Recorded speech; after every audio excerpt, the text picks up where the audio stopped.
Bem, eu vou falar sobre psicometria, né? Vou começar falando da palavra. A psicometria vem do grego psique, mais a palavra metron. Psique significa sopro, vida, alma, e o metron, a medida, né? Então, você poderia traduzir como medida da vida ou medida da alma.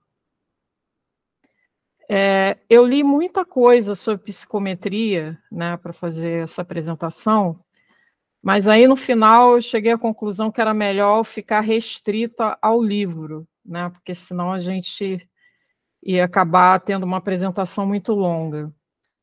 Mas, de qualquer modo, eu peguei coisas de outros autores, né, e se der tempo eu falo sobre isso.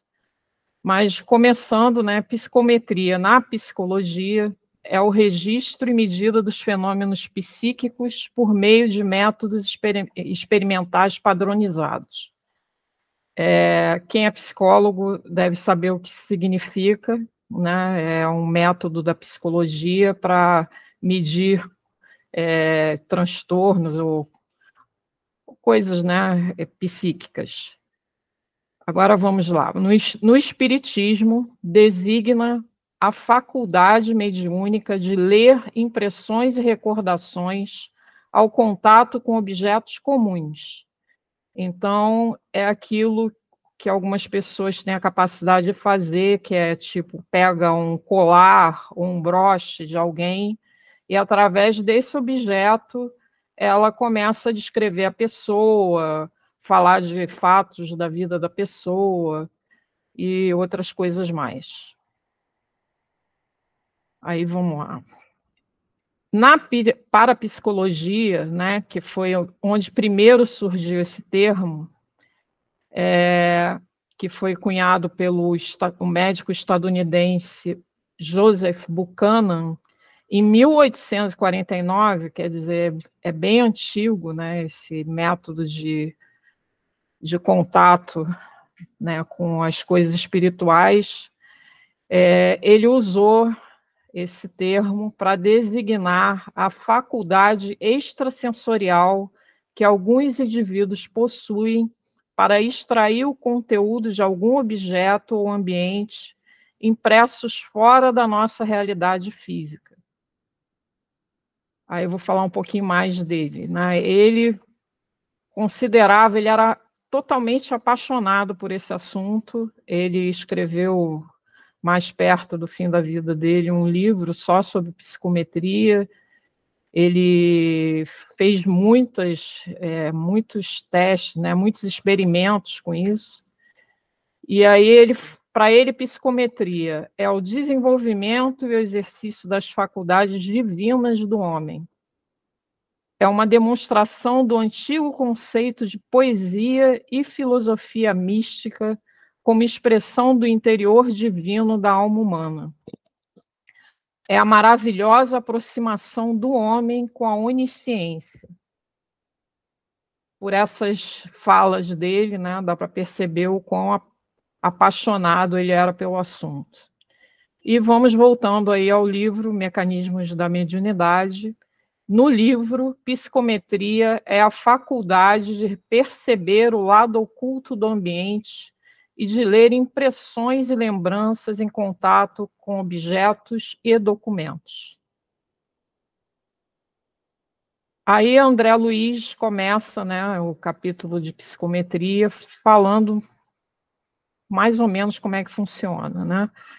Em certos indivíduos, a onda mental expande-se como em concentração, transportando seus sentidos para além do corpo físico. Em alguns casos, ocorre um desdobramento do médium.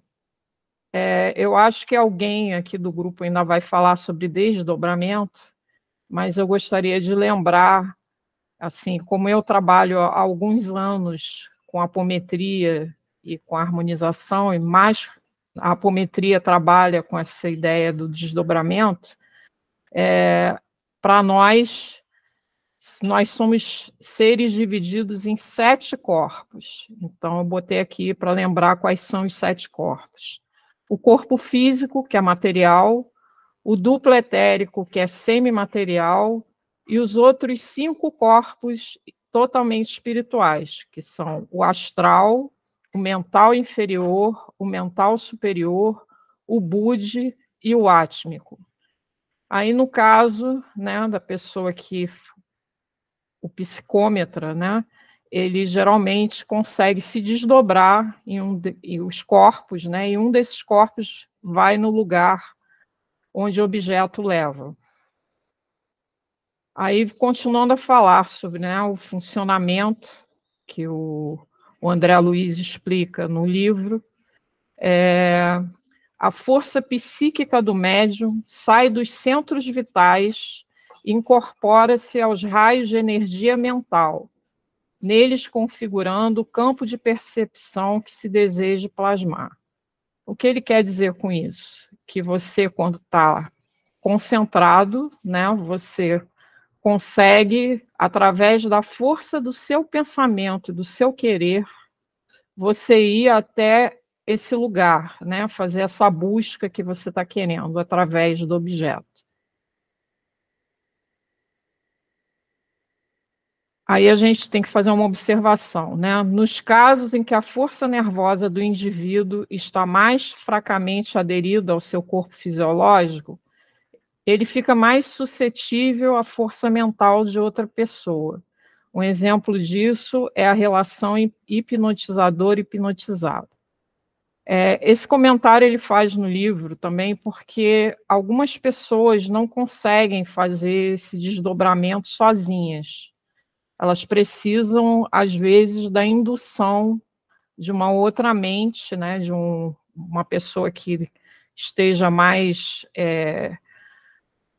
como eu posso dizer, uma pessoa que já esteja mais acostumada a fazer esse tipo de coisa, aí induz a outra a ir até o lugar que tem que ir, entendeu? Acontece isso com a gente também, às vezes, na apometria, que a gente tem que fazer o desdobramento dos médios, pedir para eles irem para os lugares, e aí você dá os comandos com induções que podem ser consideradas, por alguns, uma certa hipnose. Aí ele fala de reflexo condicionado, né? Nas pessoas dotadas de forte sensibilidade, basta o reflexo condicionado, uma oração ou um momento de concentração, para que elas se desdobrem e entrem em conexão com outros impérios vibratórios, dos quais extraem o material das observações psicométricas. Aí ele está falando das pessoas que não precisam desse auxílio, né? Algumas pessoas conseguem sentar num lugar quietinhas, né?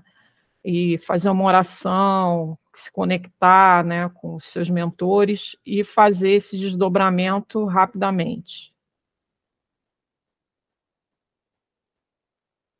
Aí vamos fazer uma ponderação, né? Algumas pessoas acham que pessoas que trabalham com psicometria ou com trabalhos mediúnicos e tal, que elas têm alguma coisa de especial nelas, né? Aí ele fala no livro, e eu já vi isso em outros livros também, que as faculdades mediúnicas esboçam-se de modo potencial em todas as criaturas, ou seja, qualquer um, se treinar, se conectar, se fizer, né, orações, se realmente desejar fazer um trabalho desse, consegue, né? E aí ele fala também que um exemplo comum que a gente tem no dia a dia são aquelas pessoas que sentem a simpatia ou a antipatia dos outros, né? Você entra no ambiente, aí você já sente que você está sendo bem-vindo, ou às vezes você sente aquele arrepio de assim, não sou bem-vindo aqui, deixa eu ir embora, entendeu? Isso já é um indício de alguma mediunidade, né? Um instinto, uma sensação instintiva, que pode ser desenvolvida também. Aí vamos falar de psicometria de novo, né? A função do psicômetra. O médium de psicometria é aquele que consegue desarticular de maneira automática a força nervosa de certos núcleos, como a visão e a audição, transferindo-lhes a potencialidade para as próprias oscilações mentais.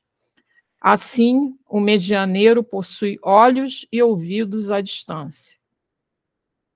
Então, aqui ele está falando que o psicômetra é aquele que vai, né, seguindo o rastro através do objeto, né, ele pega aquele objeto na mão, ele vai lá, rastreia aquele objeto e vai até onde está o dono, né, o possuidor do objeto, que é quem você quer achar, no fim das contas, né. Isso aí eu vou falar mais um pouco na frente, quando eu citar alguns casos de psicometria. Aí, de novo, o psicômetra é aquele que se desdobra em processo rápido, acompanhando o mapa que se lhe traça as ações no tempo e no espaço, de onde ele obtém as impressões e informações para os fins de que tem à vista. Aí vamos falar aqui um comentário muito importante do André Luiz. Como em qualquer atividade coletiva entre os homens, é forçoso convir que médium algum pode agir a sós num plano complexo da psicometria. Igualmente aí, o sensitivo está como peça interdependente no mecanismo da ação.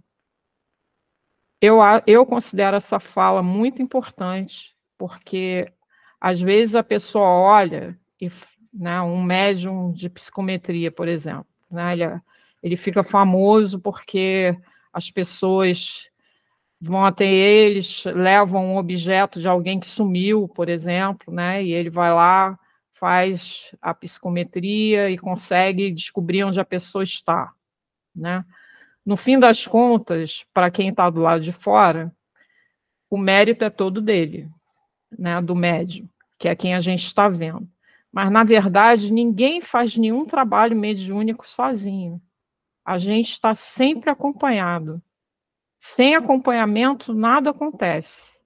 E como eu falo para as pessoas, né, da apometria, por exemplo, a gente, né, os encarnados, são a pequena ponta do iceberg. O trabalho já está todo lá esquematizado no mundo espiritual e a gente só está ali para colocar em prática. E geralmente mais para nós mesmos, né, para a gente aprender alguma coisa, do que por conta deles, porque na maioria das vezes eles poderiam fazer sem a nossa presença. Aí vamos lá, mais um detalhe importante aqui do livro. Se não houver uma harmonia entre os encarnados e desencarnados envolvidos no trabalho mediúnico, as ondas mentais acabarão sofrendo influência da dissonância e prejudicarão o resultado ou inviabilizarão a psicometria. O que quer dizer isso?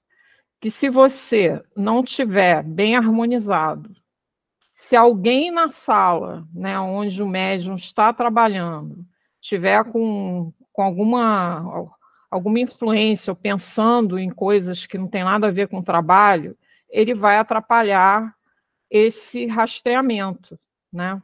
Você precisa de concentração, precisa de bons fluidos, de boas energias, e uma pessoa que está em dissonância com isso, com certeza vai atrapalhar o resultado do trabalho. Aí, em outro capítulo, ele fala das formas de pensamento, né? Todo objeto deliberadamente psicometrado já foi alvo de particularizada atenção. Quem apresenta o objeto já invocou em pensamento a memória do seu dono, com isso atraindo o mesmo para perto, estabelecendo assim recursos de indução para as percepções do médium. No outro livro, lá, o Domínios da Mediunidade, tem um capítulo também sobre psicometria, em que eles vão visitar um museu, e eles chegam no museu, ficam observando vários objetos, e eles estranham né, que alguns objetos têm uma coloração meio pardacenta, alguns são iluminados. Isso tudo é forma pensamento, né? É a forma pensamento que está grudada naqueles objetos. Vamos lá. Aí agora é importante a gente falar sobre endereço vibratório. É a identidade espiritual de cada um de nós. Cada espírito tem um padrão vibracional único. Quando tocamos um objeto, deixamos nosso endereço vibratório impresso nele. Por isso, é possível rastrear o seu dono. O que acontece? A gente, né, tem o nosso endereço espiritual, que é a nossa vibração. A gente não pode confundir padrão vibratório com endereço vibratório.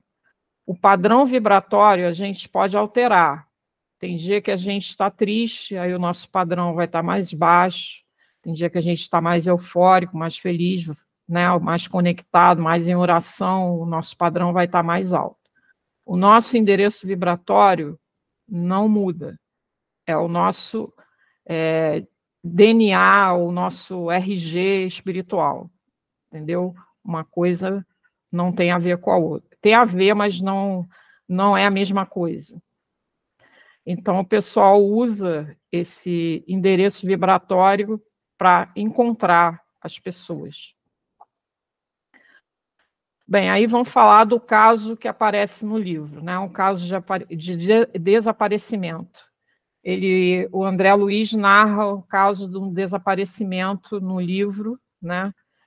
Que alguém lembra de dar um lenço, né, dessa pessoa desaparecida para um psicômetra conhecido, né, para ver se consegue descobrir o paradeiro dessa pessoa. Aí eles vão lá, entregam um lenço, aí a pessoa realmente consegue ver, né, o que aconteceu, descreve o dono do lenço e descobre que ele desencarnou. E no final diz onde o corpo está, né? E aí a família fica muito satisfeita, né, com o resultado, vai lá, resgata o corpo, tal. E aí o André Luiz conta esse caso pela visão espiritual. Para nós que estamos, né, as pessoas lá que estavam só assistindo a médium fazer, né, o trabalho dela, tal, o mérito é todo da médium.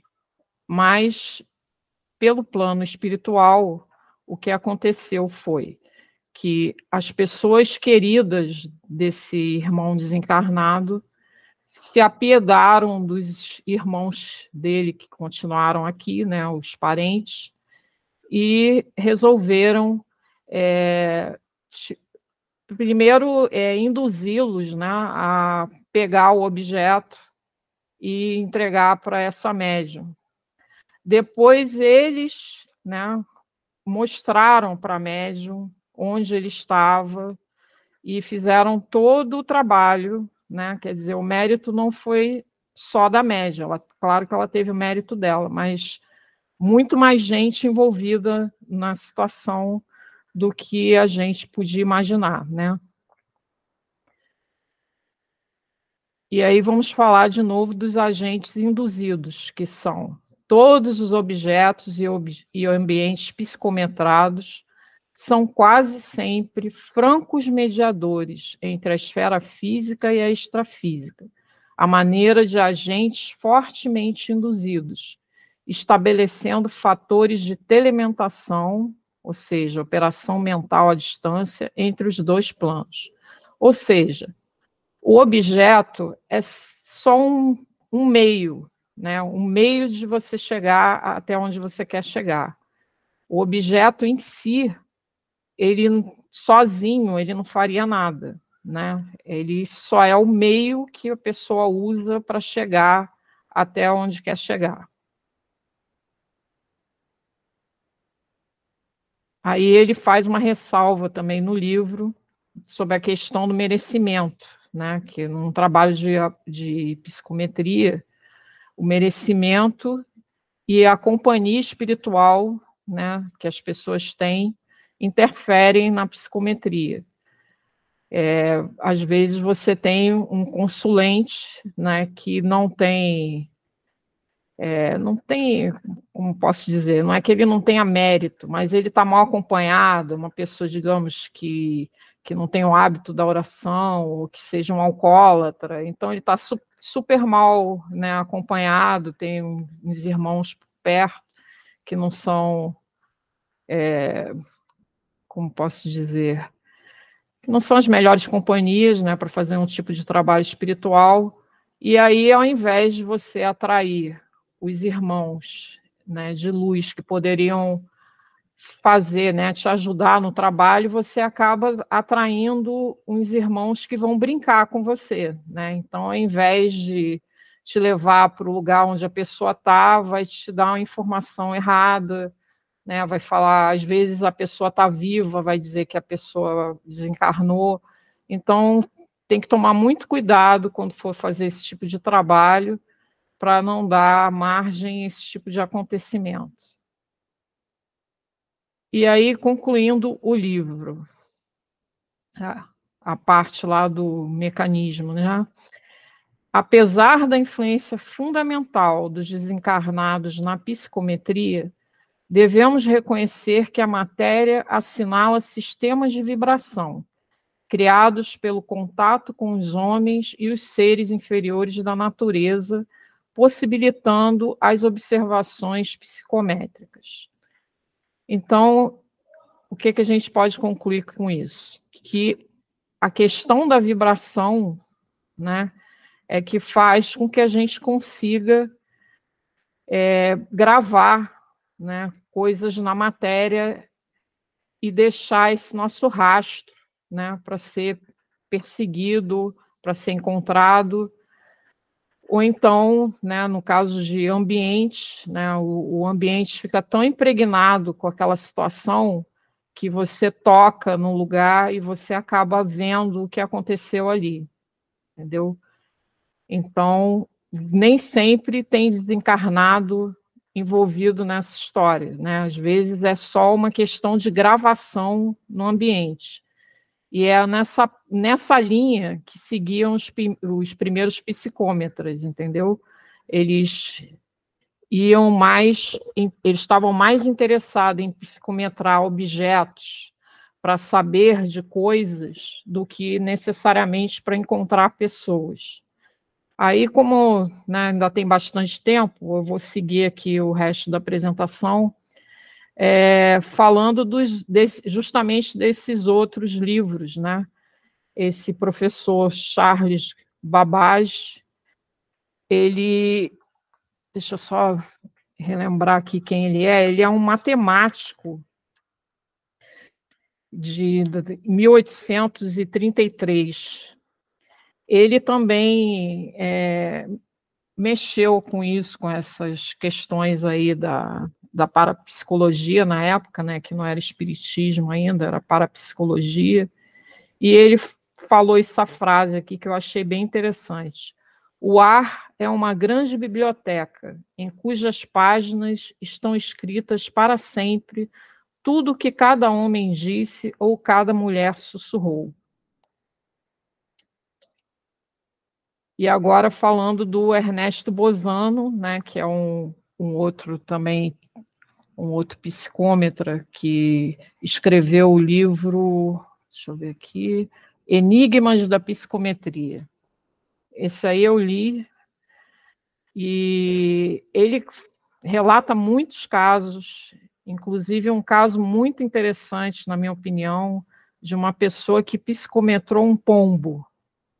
Ela entrou, né, deram uma pena do pombo para ela, e ela conseguiu entrar na mente do pombo, ela via as coisas como ele via, entendeu?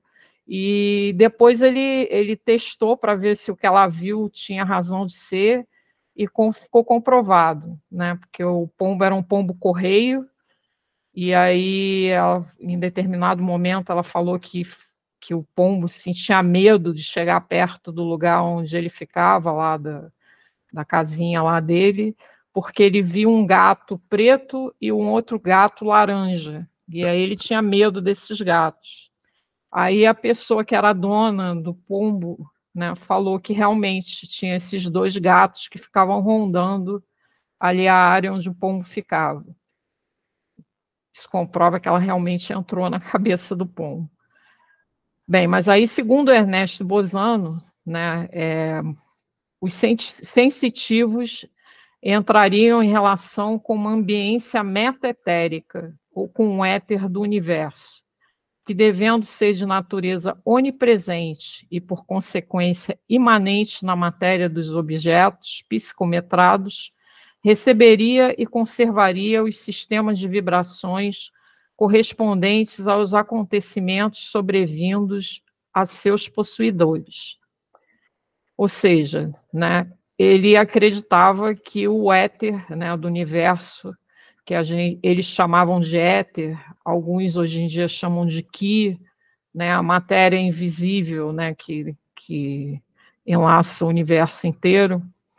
Ele acreditava que o éter, né, gravava esses pensamentos, essas coisas todas ficavam para sempre gravadas no éter. Alguns outros também seguem essa linha de raciocínio.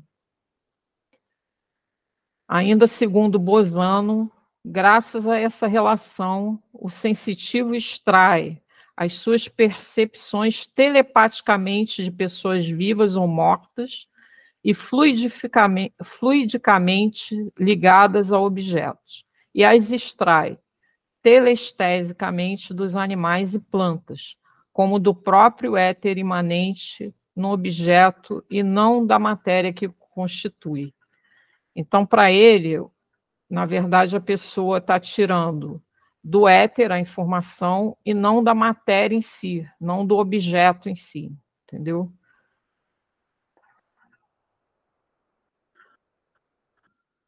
E aí vamos voltar para o livro do André Luiz, Nos Domínios da Mediunidade, onde ele fala também sobre psicometria, e ele fala: o pensamento espalha nossas próprias emanações em toda a parte a que se projeta. Deixamos vestígios espirituais onde arremessamos os raios da nossa mente, assim como o animal deixa no próprio rastro o odor que lhe é característico. Ou seja, né, ele fala exatamente da questão do padrão do endereço vibratório, né, que a gente tem, que a gente deixa, né, nos lugares. E ele fala que o nosso pensamento, né, também espalha essas emanações. Então, por isso que o nome forma pensamento, né? A sua casa, né, geralmente tem nas paredes aderidas, né, que a gente não consegue enxergar, mas quem tem mediunidade para isso vê os nossos pensamentos, né? Então, geralmente elas ficam aderidas, tomam cor, né, quando o pensamento não é bom, e aí vai ficando ali grudado e trazendo aquela vibração para o ambiente.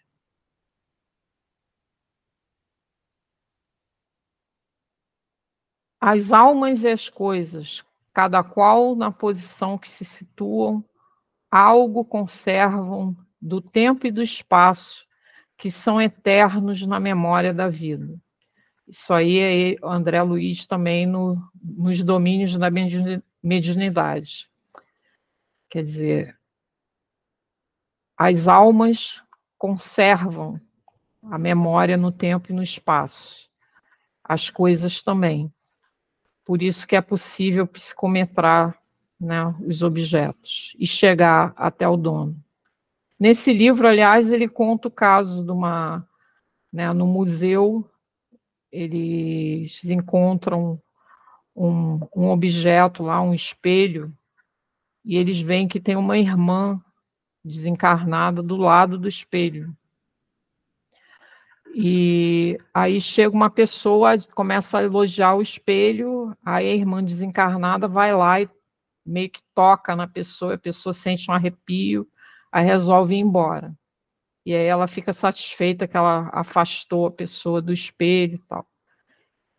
Então, ele explica, né, que aquele espelho tinha um significado muito forte para ela, porque ele tinha sido dado de presente pelo cara que, né, pelo homem que tinha prometido casamento para ela, e tinha dado aquele espelho prometendo, né, que ia voltar um dia para casar com ela, mas ele nunca voltou.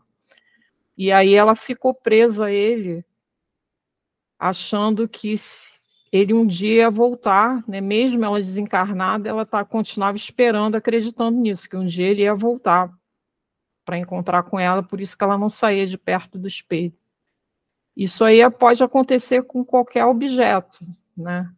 Aquelas pessoas que têm muito apego a alguma coisa, às vezes elas desencarnam e acabam ficando junto, né, desse objeto, na esperança de alguma coisa, de alguém vir, ou só porque quer ficar do lado do objeto mesmo, entendeu? Porque o objeto é querido demais para ela poder se afastar.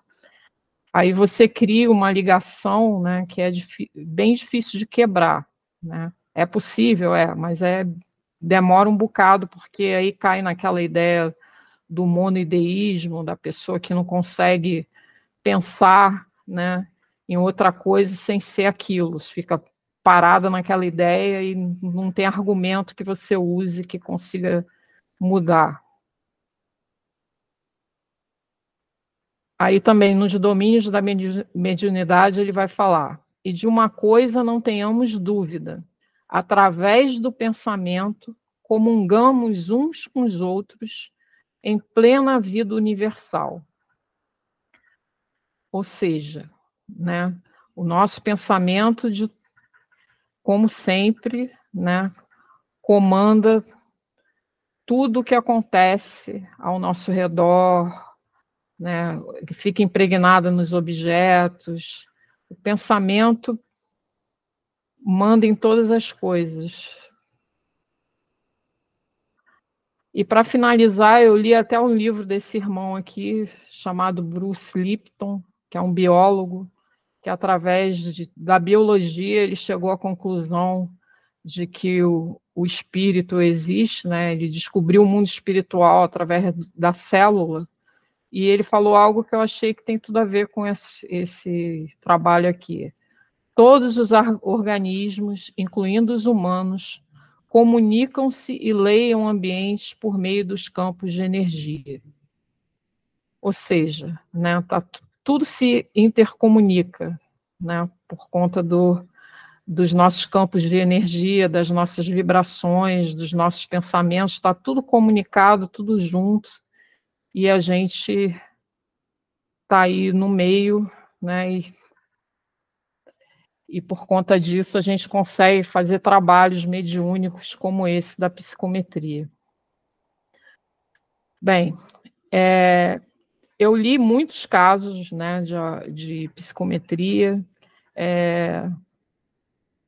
Eu li o livro do casal Denton, né, que eles conheceram esse irmão, o Buchanan, que foi quem cunhou o nome psicometria, né, no início.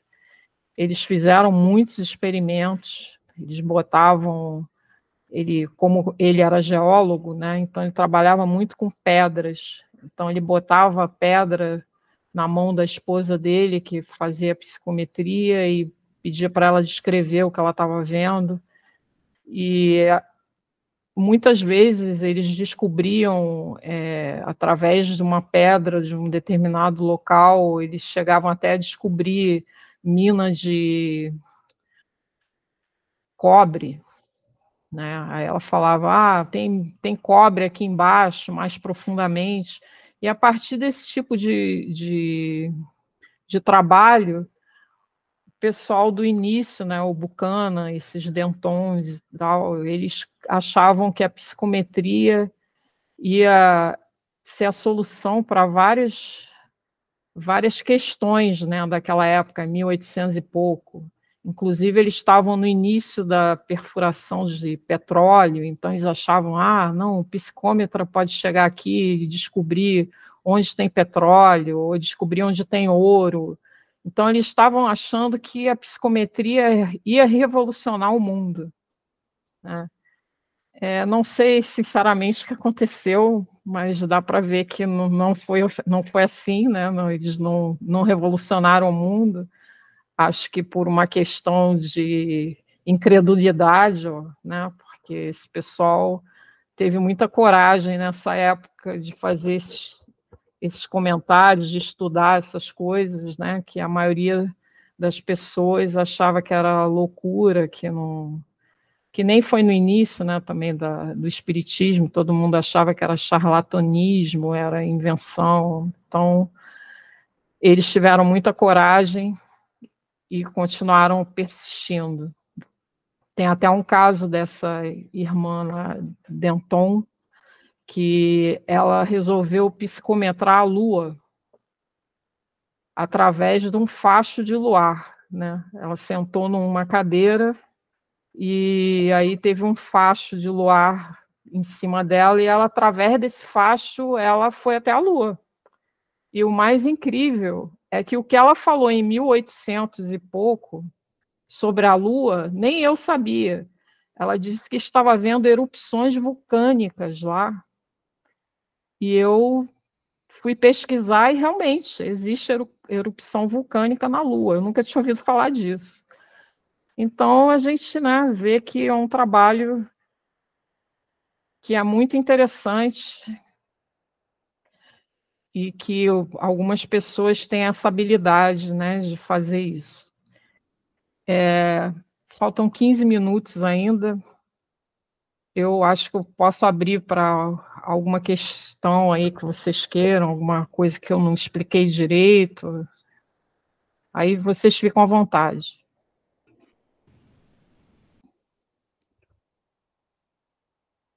Cláudia, obrigada pela apresentação. Muito obrigada, viu? Nada, vamos aí. E vamos lá, vamos. Alguém gostaria de contar um caso, algo que experienciou, conhece, ou fazer uma colocação, dúvida para Cláudia?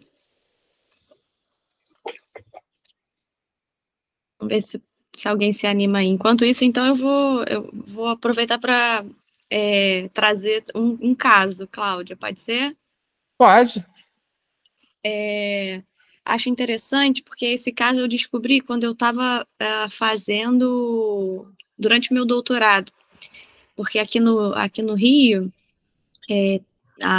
o grupo de pesquisa que eu fazia parte estava recrutando voluntário para um projeto diferente, né? E aí tinha várias pessoas assim, ai, que projeto é esse? Até acabou que chegou a mim. É um projeto que foi meados de 2018, mas que ele vem de uma história super interessante, que foi um projeto da CIA, do governo dos Estados Unidos, que se chama Projeto Stargate. Meados de 1968, na Guerra 70, por aí, Guerra Fria, eles começaram a recrutar pessoas que eles diziam que tinha, né, alguma... que é mediunidade, mas eles não deram esse nome, deram outros nomes, né? Mas alguma paranormalidade, e o que eles queriam era com objeto ou sem, né? Mas localizar pessoas por conta da guerra, né? Relocalizar pessoas, saber o que estavam construindo dentro de determinados espaços para poder. Então, assim, eles criaram um projeto que se chama Projeto Stargate naquela época, pela CIA, um projeto que tinha várias pessoas envolvidas e tudo, justamente para. Eles chamaram de visão remota, né? O que a gente chama de. Aí, enfim, às vezes com objeto, às vezes sem. Mas acho super interessante saber dessas situações, que a gente vê que a gente pode estar falando, ver pesquisa ou ver, né, pessoas estudando isso, até usando de uma maneira não boa, né, para uma guerra, para a Guerra Fria em si, mas como isso pode ser usado de diversas formas.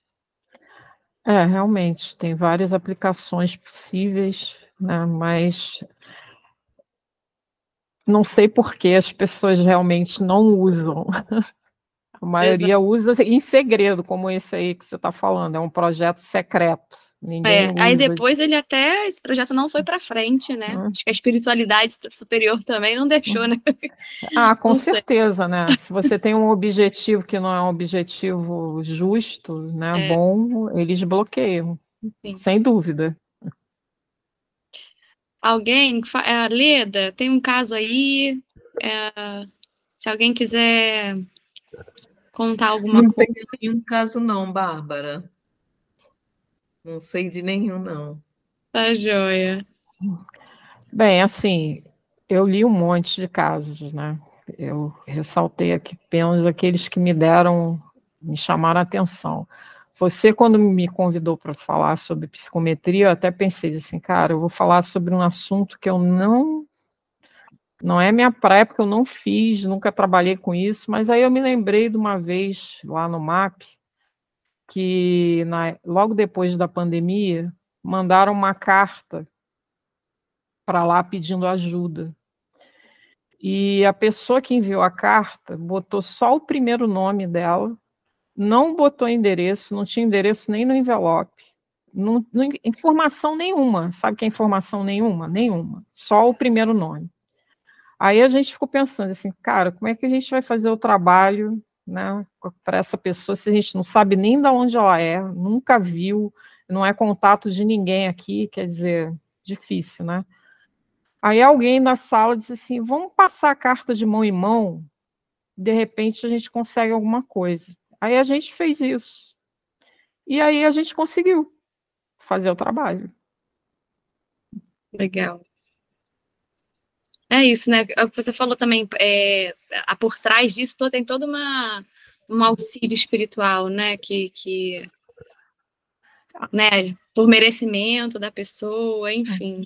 Coisas que a gente não faz trabalho nenhum sem o outro lado, mas nenhum mesmo. Nem os médiuns de cura que estão lá, eu curo todo mundo, eu faço operação. Todo mundo sabe que tem um monte de gente com eles, não é? Eles não estão sozinhos. Ninguém está. Exato. Bom, é isso. Então, muito obrigada pela apresentação. Bem, gente, eu peço desculpas aí, porque eu sou uma pessoa que não gosta. Geralmente eu não dou palestra, eu falo mal ao vivo, então desculpa aí, perdão. Não, foi ótimo, Cláudia, muito obrigada. Nada. E aí, então, acho que se ninguém quiser mais comentar nada, a gente pode encerrar. Eu queria convidar a Leda, você gostaria de fazer a oração final? Poderia? Posso fazer sim. Sim. Tá? Então tá joia. Que bom, bom ver vocês por aqui. Legal. Então vamos lá, unindo os nossos pensamentos, nossos corações, nos conectando a Deus, nosso Pai, nos conectando à espiritualidade amiga, que sempre está ao nosso lado, nos amparando, nos protegendo, e agradecer. Agradecer por mais essa oportunidade de estudo, por mais esse tema que André Luiz nos traz, através de mecanismos da mediunidade, temas sempre tão importantes para o enriquecimento dos nossos conhecimentos, para que possamos cada vez mais entender esses mecanismos da mediunidade e que para cada vez possamos nos tornar melhores trabalhadores da seara do Cristo. Assim, gratos somos por mais essa noite de estudo e fica conosco, Pai, hoje, agora e sempre. Que assim seja. Assim seja. Assim seja. Boa noite para todos. Boa noite, obrigada a todos. Obrigada, Cláudia, obrigada, Bárbara. Eu que agradeço muito.